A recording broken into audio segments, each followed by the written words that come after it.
3. Hi, this is Tom. I've got a Saeco coffee maker here. I've been requested to demonstrate how you clean the burr grinder out when it clogs up. This happens once in a while when you use beans that are a little bit too greasy for the coffee maker. Sometimes it just happens, you got to clean it out. So I'm going to demonstrate that. First thing you do, of course, open the top. So what I've done on this one, I took this piece out. This is a safety so you don't stick your fingers down in the grinder. I'm not going to do that, so I just find it more convenient to get rid of it. Because what you're going to have to do is get rid of the beans inside here. You can see I still have some in here. Now typically what I will do is I'll just vacuum them out or use a spoon or something like that.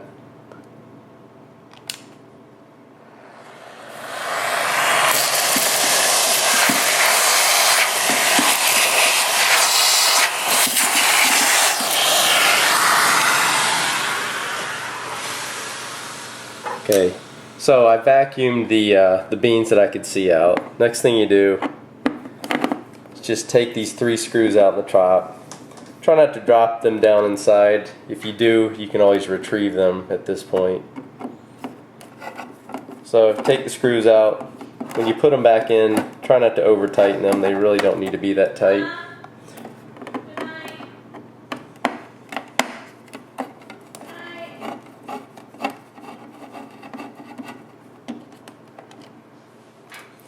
Then, next thing you do, just pull up on this and the whole contraption comes out.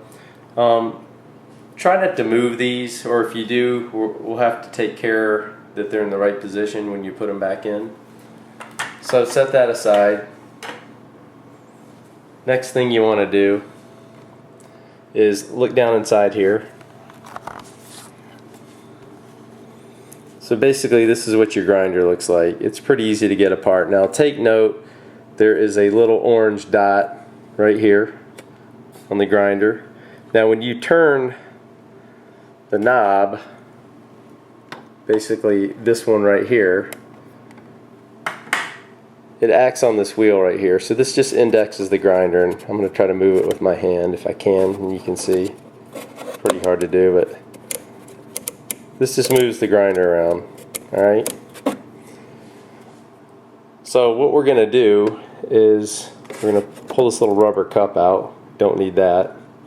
Also notice there's another little set of marks down here. Take note of where those come out. If you get this in the wrong position, you have to disassemble it and do it again. So what can happen if this grinder is in the wrong position when it's put in, you can either get a grind that's not fine enough, or you can get one that's basically too fine. It's not going to work. If you mess this up, you can do it again though. It's not that big of a deal.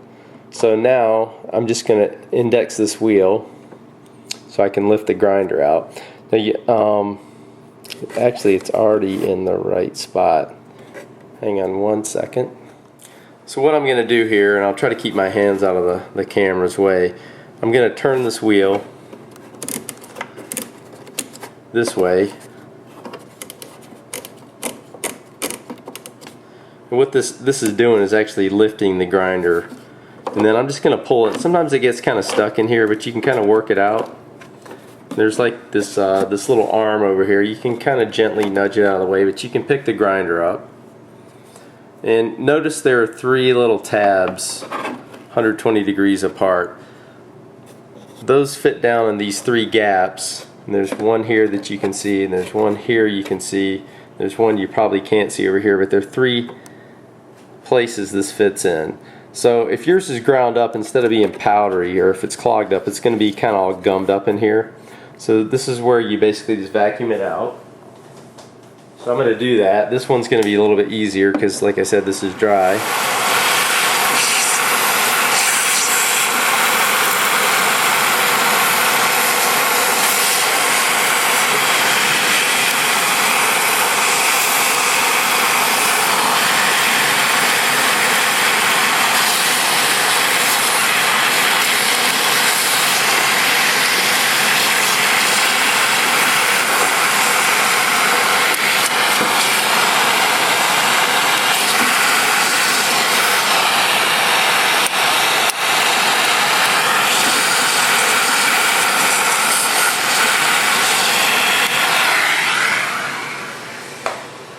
So I'm going to vacuum this just a little bit further, but I just wanted to stop for a second. You can take like a spoon or something and just dislodge some of the gummed up coffee that's in here. It makes it easier to vacuum up. Now, the one thing I want you to notice, I'm going to spin the camera here a little bit. So the way this thing works, there is a horizontal chute that's right here at the exit. So I'm putting my finger on it. You can kind of see it better when you look inside your coffee maker.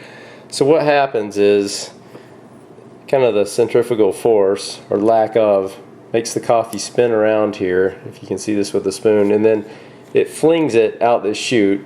Coffee travels down the chute sideways. Well, this is kind of where it gets clogged up, because if the coffee beans have oil on them, this kind of gums up, and after a while you get no flow through there and it's totally clogged up. So now we've kind of cleaned out the grinding chamber. We want to clean that chute out. It's kind of hard to get in there though from this angle, so what we're going to do is clean it from the front. I'm going to open up the front of mine, swing it open. You know how to remove the tray, of course.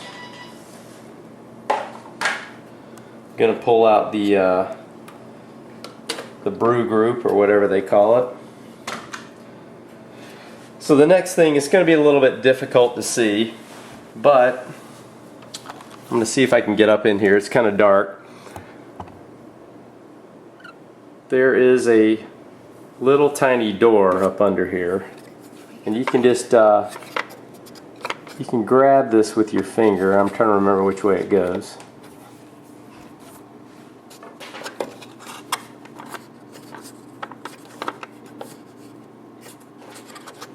Oh, here it is. So there's like a little tab here. You just kind of give it a pull. Sometimes it'll make a noise like it's not liking it, but you can see I just pulled it back all the way. So now all I'm going to do is stick a little piece of plastic. Sometimes I use a coat hanger, but I've got a little plastic flexible tie strap I'm going to stick up in there and clean that sideways chute out. Let me show you how that's done.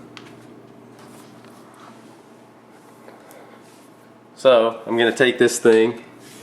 It's hard to see, but I'm just going to work it up in here and kind of give it a shove. There's a little bit of a clog in here actually already, but coffee will start falling out. And I'm just going to poke it up in there. Now I'm all the way through the grind chamber, so I'm going to move the camera up top. You can see the other end of this. Alright, so you should see a little piece of plastic sticking out the end.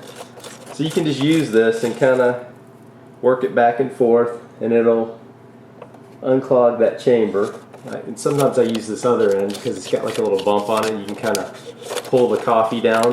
So you'll get a whole pile of coffee down here at the bottom, but basically you just clean this out by sticking this thing up in here back and forth, kind of scraping the sides. It's a square chute, so kind of work it out. So when you come back down here, you'll notice that I have a whole pile of coffee that I just dislodged from that horizontal chute. So basically the thing's all cleaned out now. Now the trick is, I'll vacuum this up offline here, but the trick is putting the burr grinder back in the correct way. Okay, so now we are ready to put the coffee grinder back together. So I think it's kind of key to understand how this thing works. So before I talked about these little tabs that are right here on the edge, and there are 3 of them, 120 degrees apart. There's one here, there's one right there, and there's one on the other side, which I'll try to point right there. So you have these 3 tabs. They're pretty thin. And then if you look down in this wheel, or this collar that rotates, there are actually threads on the inside here. I'll try to point to them with my finger. They're all along here. So what happens is these little tabs drop down in the thread. So as you rotate that collar, it raises and lowers this because there's little tabs right up and down the thread. So if you turn that collar clockwise, the tabs ride the threads down, they go down. If you turn it counterclockwise, it rises up. So what that does is change the clearance between the grinder blades here and the blades on this part. So if you have a closer clearance, you get a finer grind. More clearance, you get a heavy grind. It's very easy to get this wrong. So if you do, you just have to take it apart and put it back together again. It's not desirable.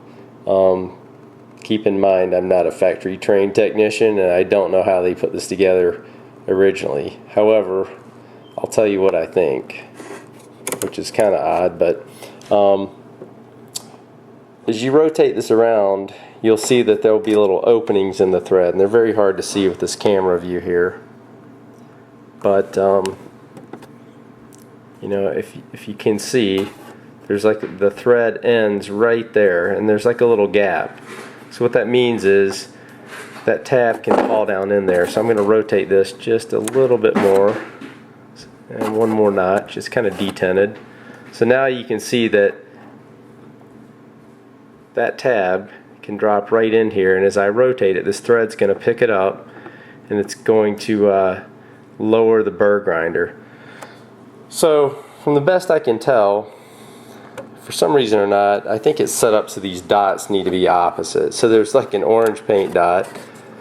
If I put it right here, I have clearance in all three of these areas where the tabs are to drop down, and they'll drop into the threads.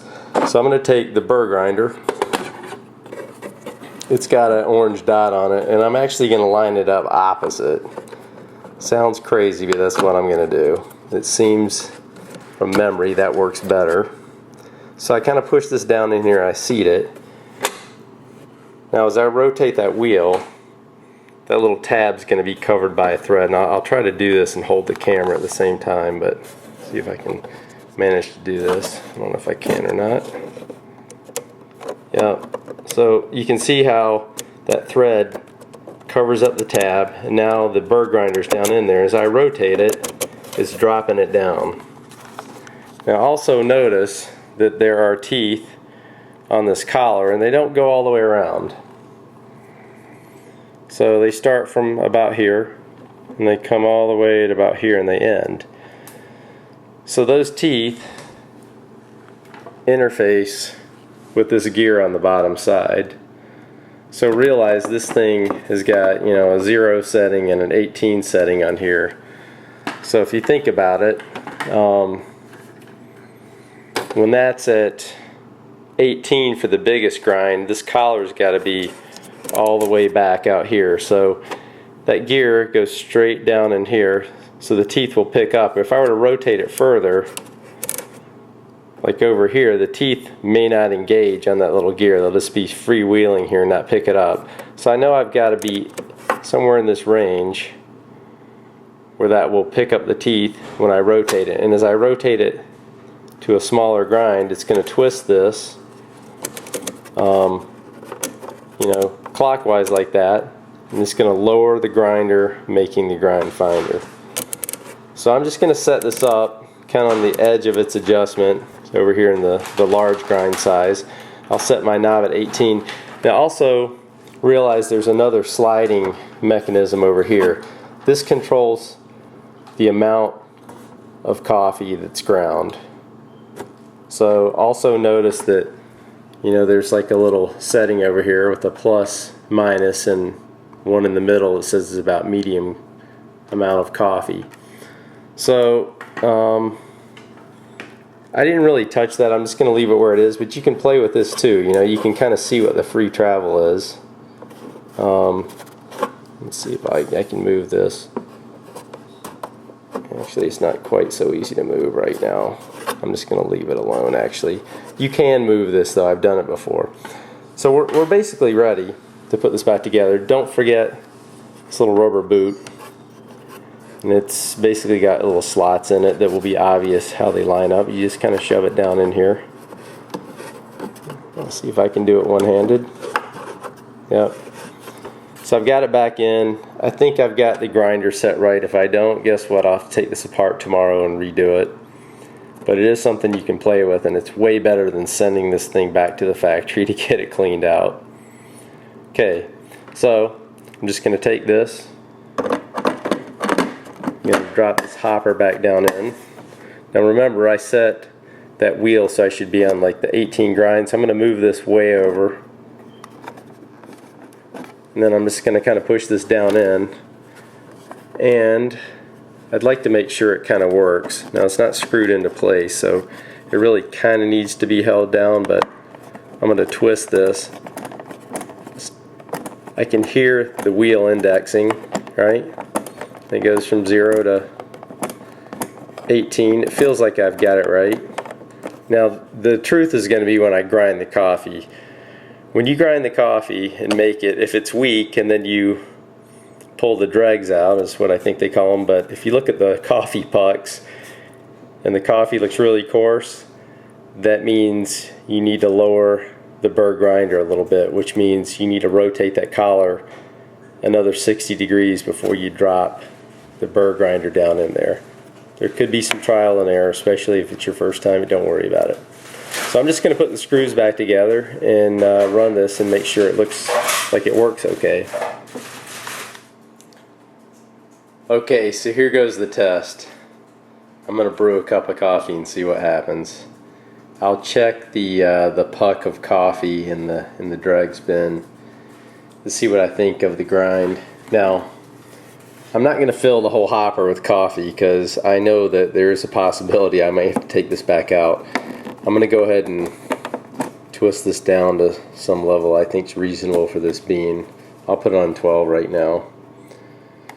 And we'll just give it a grind here as soon as the boiler heats up. Okay, ready to go. We'll see what happens.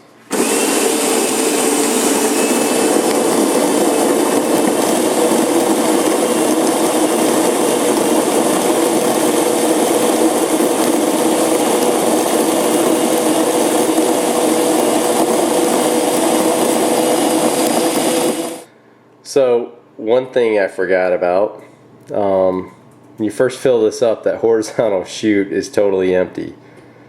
So it grinds a long time the first time. You'll notice what happened here. I've got this red light on the front. It faulted out because if it grinds too long, as you know, this thing has got a timer on it. So I'm going to put some more beans in there. The best way I found to reset this is simply to turn the coffee maker off and on. It's not real smart. It doesn't remember, so it resets. So when I push the button this time, hopefully I've got enough beans in there and the chute is filled up now, and it's going to make a cup. So we'll try it again.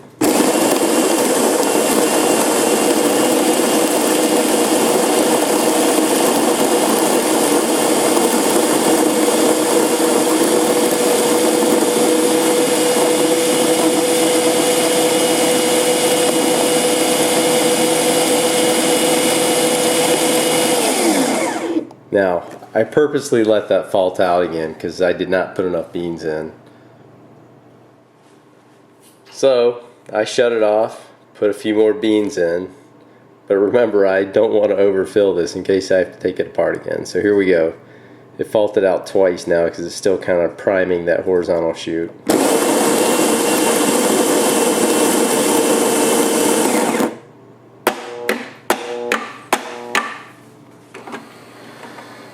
Okay, so it's making its first cup.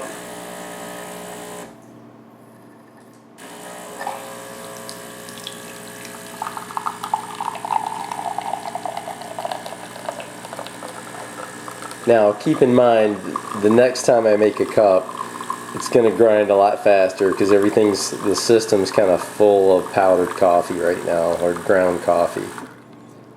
So first cup's done. So I did a quick taste test. The coffee seems reasonable. So now I'm just going to open this up. Going to kind of pull this out and look for my puck. It looks like there was too much water in there, so I'm going to make another cup. See what happens. Here comes cup number 2.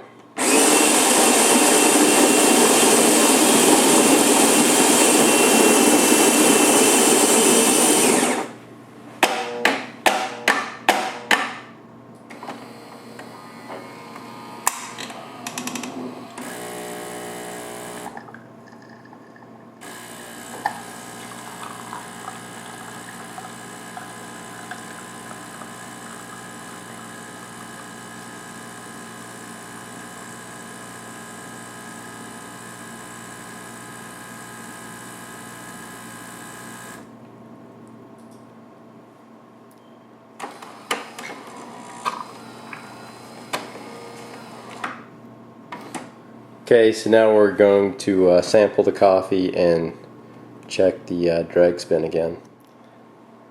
So in conclusion, I checked the drag spin. Everything seems okay. The coffee tastes not too weak, so that means that the burr grinder is probably set at the setting where the grinds are not too coarse. If you get it too tight, sometimes you won't even be able to grind the coffee because there's no gap in there at all. So just keep in mind that you have to pay attention. Maybe you can use the same strategy I did if yours has orange dots on it, but just keep in mind that you need to understand how that goes back together. So what you could do is take a paint pen and put some dots on it for your own alignment purposes, which would probably be a good idea if you don't want to make a mistake and have to redo it once in a while like I have done in the past and learned the hard way. Hopefully this helps. You won't have to send your coffee maker back, and when it clogs up it's not quite so frustrating. Thanks for watching.